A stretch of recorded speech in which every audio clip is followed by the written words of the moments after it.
வணக்கம்ண்ணா மாப்பிள்ள துபாயிலேருந்து first toss ஜெயிச்சியா Bangladesh Bumrah வேற இல்லை நம்ம ஃபர்ஸ்ட் பேட்டிங் பண்ணுறோன்னு பேட்டிங் ஆரம்பிச்சானுங்க.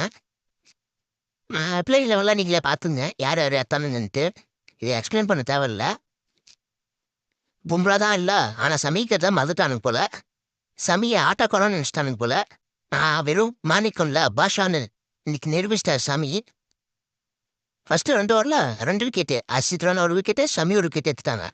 அதுக்கப்புறம் பவுலிங் போட வந்த அக்ஷரு அவரு 2 விக்கெட் பேக் டு பேக் எடுத்துட்டாரு. 3வது விக்கெட் ஹாட்ரிக் விக்கெட்டு நம்ம கேப்டன் வந்து கேட்ச் மிஸ் பண்ணிட்டாரு. இதுவே வேற யாராவது விட்டு இருந்தா மூளை இல்லையா கண்ணு இல்லையா அது இல்லையா இது இல்லையான்னு கேட்டிருப்பாரு. அவரு விட்டதல்ல சாரின்னு சொல்லி அப்படி மழுப்பிட்டாரு. என்ன சார் உங்களுக்கு வந்தா ரத்தம் மற்றவங்களுக்கு வந்தா தக்காளி சட்னியா? இனிமேலாச்சும் கிரவுண்டில் வந்து ஃபீல்டு திட்டாம இருங்க. மிஸ்டர் ஐசிசி வேற வந்திருந்தாரு, பார்க்க நல்லா இருந்துச்சு. ஷாவா கம்பீருக்கு அப்புறம் தவன் ரோஹித் தான் எனக்கு பிடிச்ச ஓப்பனிங். உங்களுக்கு யாரை பிடிக்குன்னு கமெண்ட் பண்ணுங்க.